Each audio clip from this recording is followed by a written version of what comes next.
শ্বশুর কেন দিবে? শ্বশুরকে আমার দেয়ার কথা, কারণ তার আস্ত মেয়েটা দিয়ে দিয়েছে সারা জীবনের জন্য। পড়ালেখা করাইছে সে, গড়ে তুলছে সে, গাছ লাগাইছে সে, আর গাছটা তুলে নিয়ে আসতেছে আমার সংসারে, সারা জীবন আমাকে সার্ভিস দিয়ে যাচ্ছে। নির্লজ্জের মতো কিভাবে ওই শ্বশুর বাড়ির দিকে তাকাইতে পারে কোনো যুবক? যৌতুক নেওয়া বা দেওয়া হারাম।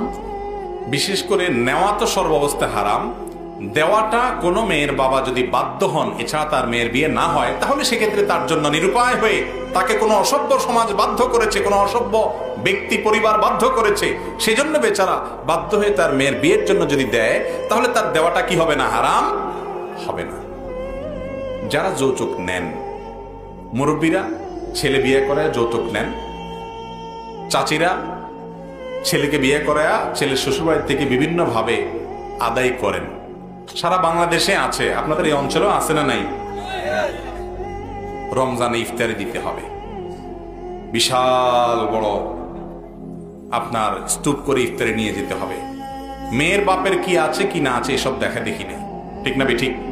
ফলের সময় ফল কিনে দিতে হবে অনেক, হ্যাঁ, কোরবানের সময় গরুর কল্লা পাঠাইতে হবে, রান পাঠাইতে হবে, আর বিয়ের সময় তো বলতেই নাই, অনেক কিছু দিতে হবে। এসব কালচার আছে না নাই?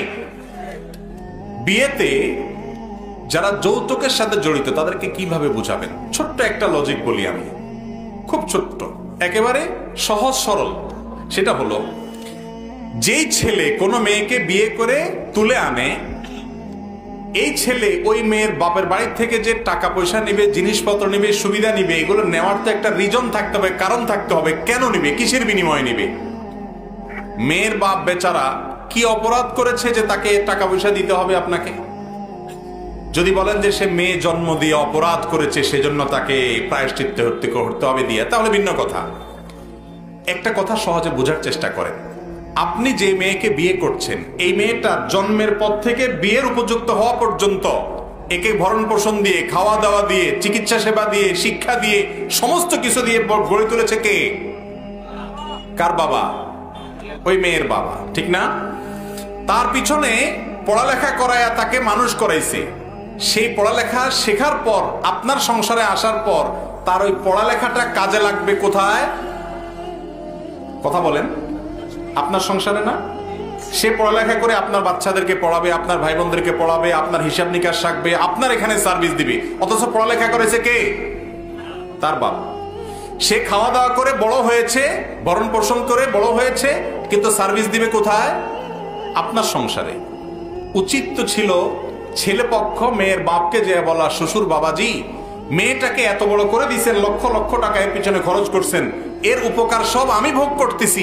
খরচ করছেন আপনি, ইনভেস্ট করছেন আপনি, গাছ লাগাইছেন আপনি, ফল খাইতেছি আমি। উচিত তো হলো সব হিসাব করে দেওয়া।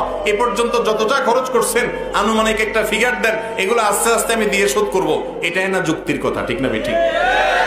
সেটা না করে উল্টা বরং ওই বেচারা মেয়ের বাপের কাছ থেকে বিভিন্ন ছলে বলে কৌশলে নির্লজ্জের মতো সেখান থেকে আপনি যৌতুক খাচ্ছেন। এটা ইসলামী শরিয়ার দৃষ্টিকোণ থেকে স্পষ্ট হারাম।